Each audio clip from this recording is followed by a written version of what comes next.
हमारे visionary Sudarshan batch में आपका हार्दिक स्वागत है। आज हम लोग भोजस औदार्यम पाठ का अध्ययन करेंगे।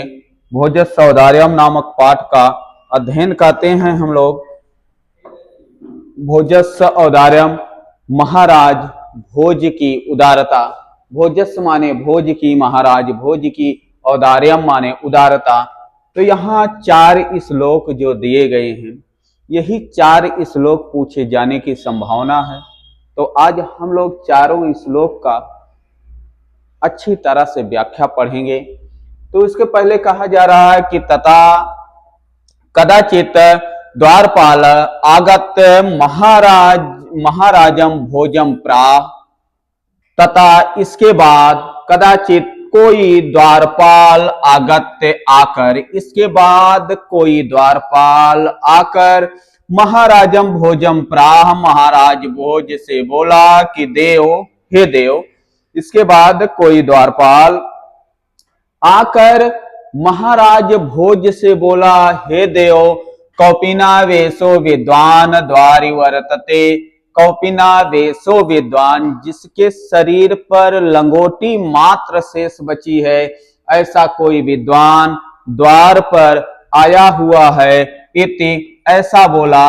राजा प्रवेश इति, तो महाराज भोज प्राह बोले कि राजा प्रवेश इति प्राह, तो महाराज भोज बोले कि उस विद्वान को प्रवेश कराया जाए।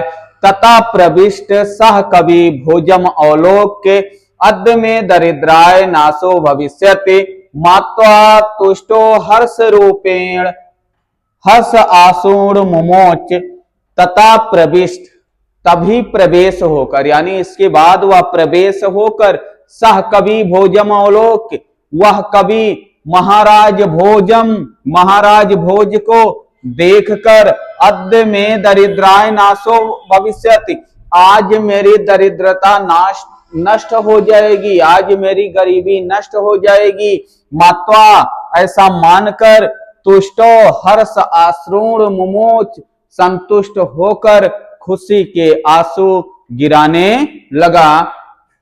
राजा तम अवलोक्य, राजा उसे देखकर प्राह माने बोले, कवि किम रोदसी, हे कवि तुम क्यों रो रहे हो।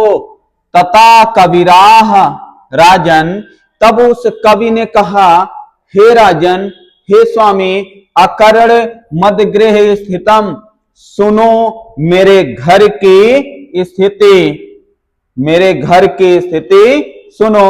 तो वह कवि महाराज भोज से अपने घर की स्थिति कह रहा है। क्या कह रहा है कि अये लज्जान उच्चय पथि वचनम आकर्ण गृहिणी शिशो कर्णो यतनात् सुपहिवती दीन बदना महि क्षीण पायो यद कृतम दृश्यो आश्रु बहुले तदंतासल्यम में त्वमसि पुनरुद्धारितुम चिता।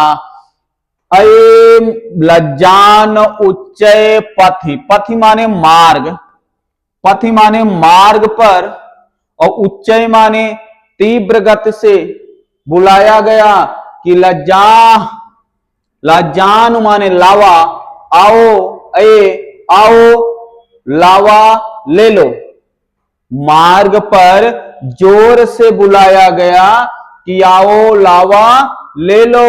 वचनम आकर्ण, इस वचन को सुनकर गृहिणी, जो मेरी पत्नी थी, उसने शिशो कर्णो यतनात् और सुपहिवती और दीन वदना, शिशो कर्णो बच्चों के कानों को, यतनात् उपाय के द्वारा, सुपहिवती अच्छी प्रकार से बंद कर दिया, और दीन वदना और दुखी मुख से, जब दुखी मुख से मैं छीड़ पायो, जिसका सब कुछ नष्ट हो गया है, ऐसे मेरे को, मेरे ऊपर जब वह अश्रु दृश्यो अश्रु बहुले, आंखों में आंसू भरे हुए देखी, तो तदंता सल्यम में, तो वह दृश्य मेरे आंखों में, मेरे हृदय में शाल्यम माने कांटे के समान चुभ रहा है,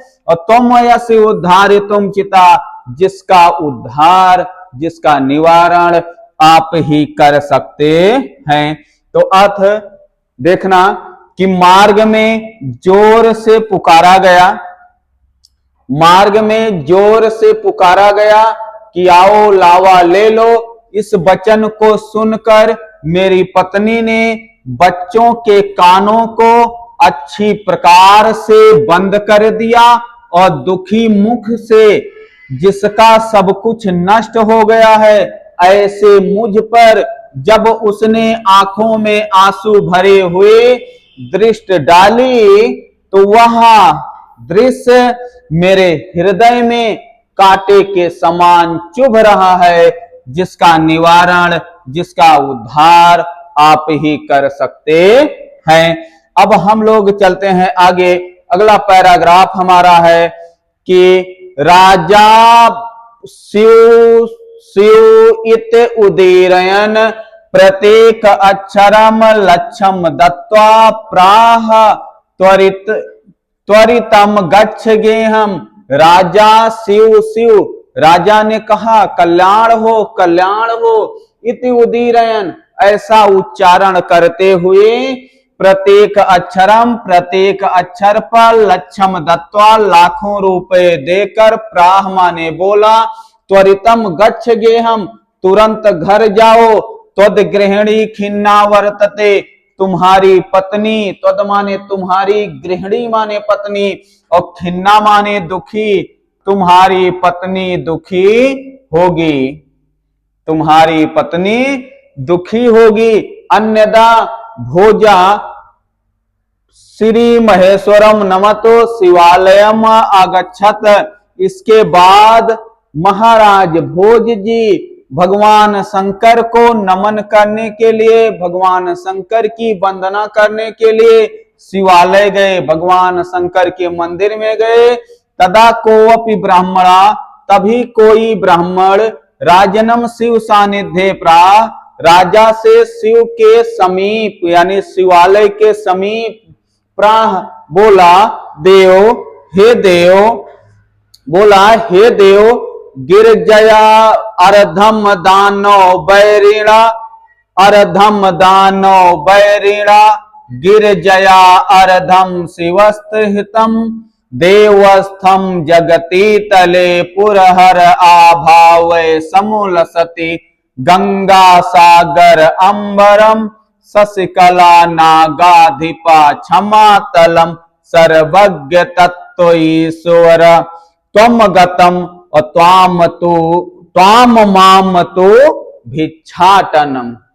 अर्धम दानो बैरिणा गिरजया, और अर्धम शिवस् हस्तम, यानी भगवान शिव के आधे शरीर को, भगवान शिव के आधे शरीर को दानव बैरिणा, दानवों के दुश्मन भगवान विष्णु ने ले लिया, और आधे को पार्वती ने ले लिया।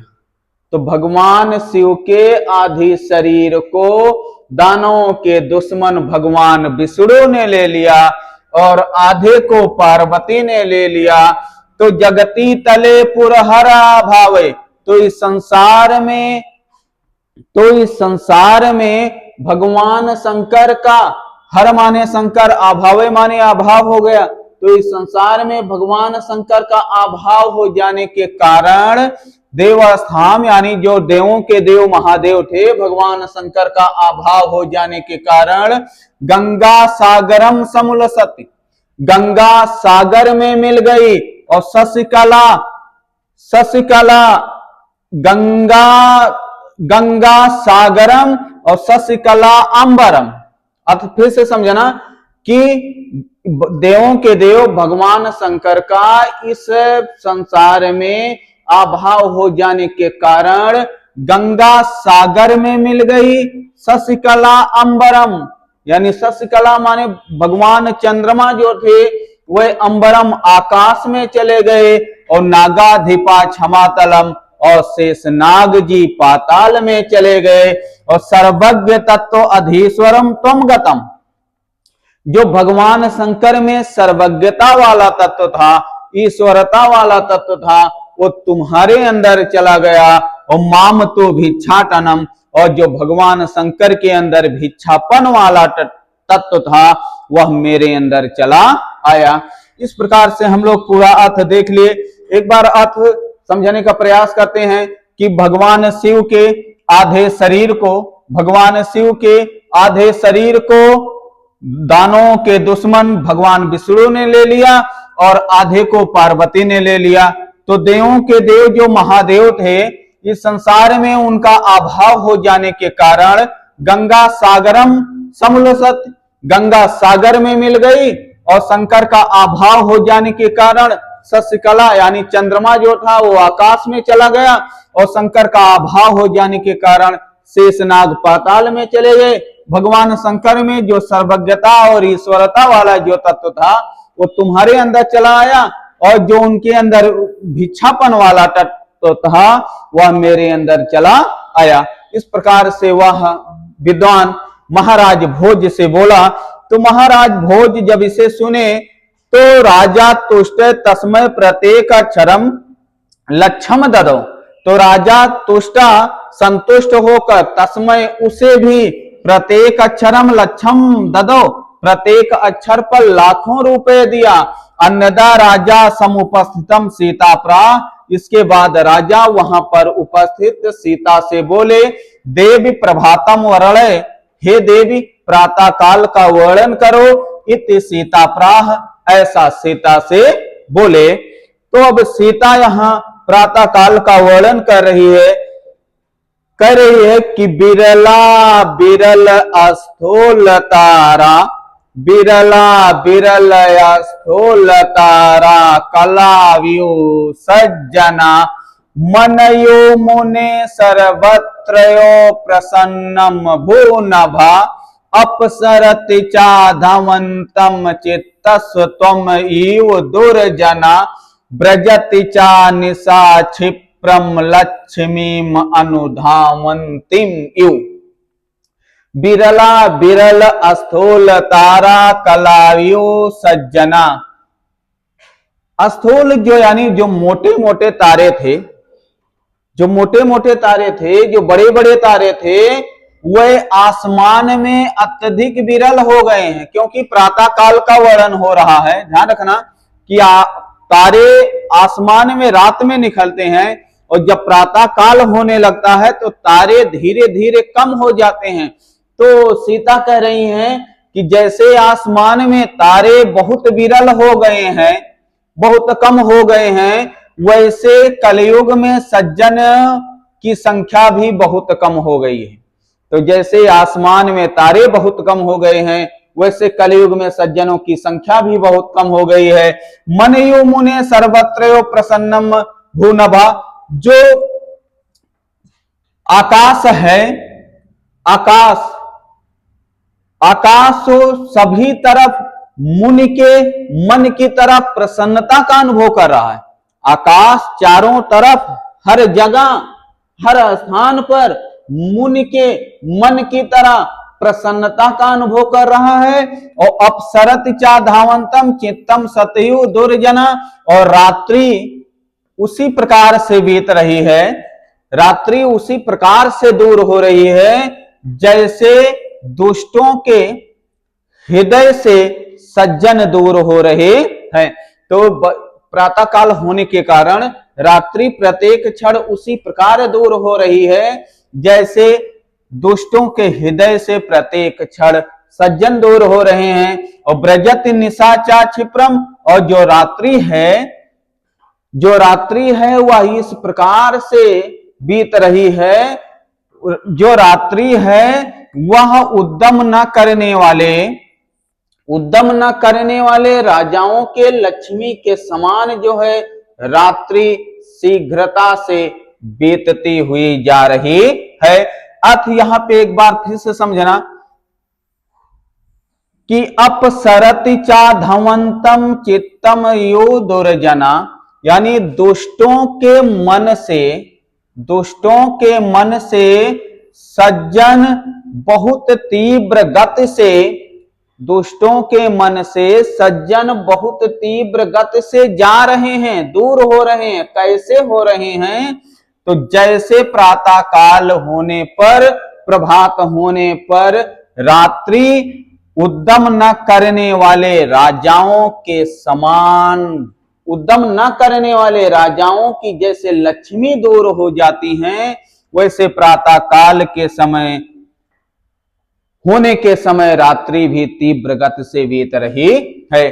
तो सीता कहती है कि आसमान में, प्रातः काल होने के कारण आसमान में तारे बहुत कम हो गए हैं, जैसे कलयुग में सज्जनों की संख्या बहुत कम हो गई है। आकाश चारों तरफ मुनि के मन की तरह प्रसन्नता का अनुभव कर रहा है और दुष्टों के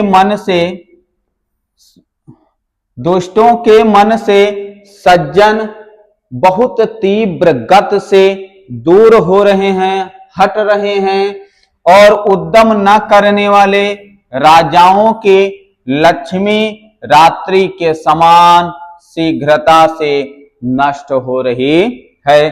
अब हम लोग चलते हैं आगे। राजा तस् लक्ष्यम दत्वा कालिदासं प्राह सखे तुम अपि प्रभातम वर्ण इति तथा प्रविष्ट कालिदासा प्राह। राजा उसको भी लक्ष्यम दत्वा लाखों रुपए देकर, यानी प्रत्येक अक्षर पर लाखों रुपए देकर कालिदासम प्राह, कालिदास से बोले कि सखे तुम अपि प्रभातम वर्ण, हे मित्र तुम भी प्रातः काल का वर्णन करो। इति ऐसा, तथा कालिदासा प्राह, तब कालिदास जी बोले कि अभूत प्राची पिंगारसपतयो प्राप्य कनकम गच्छता छायस चंद्रो बुध जनयो ग्राम सदस्य क्षणम क्षीणस्तारा नृपतयवान उद्दम परा और ना दीपा राजन्ते द्रविण रहितम यो गुणा।